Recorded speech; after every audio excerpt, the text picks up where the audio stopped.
मित्रांनो, कुक्कुटपालनामध्ये सर्वात जास्त होणारा खर्च जर कोणता असेल ना, तर तो म्हणजे खाद्य खर्च. यावर जर आपल्याला नियंत्रण मिळवता आले तर त्याचा थेट परिणाम आपल्या प्रॉफिट मार्जिनवर होतो. याच गोष्टी लक्षात घेता आपण शक्य होईल तेवढं खाद्य घरीच तयार करत आहोत. त्यातलीच ही एक गोष्ट म्हणजे मेथी. आत्ता मेथीमध्ये कोंबड्यांसाठी काय असेल बरं? चला सांगतो.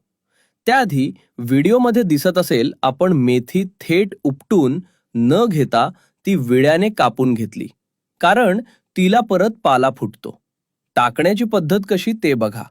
छोटे तुकडे करून टाका, कारण कोंबडी मेथीची मोठी कांडी गिळून पण घेऊ शकते. त्यासाठी अशी बारीक करून टाकली. कोंबड्या कशा आवडीने खाताय बघा. आत्ता मित्रांनो, प्रोटीनचंच हे आपण असो किंवा कोणताही जीव वाढीसाठी किती महत्त्व आहे हे सांगण्याची गरज नाही.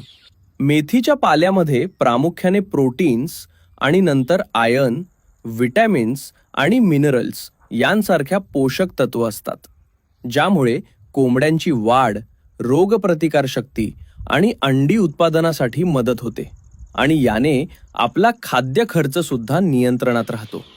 तुम्हाला काय वाटते? कमेंट करून सांगा.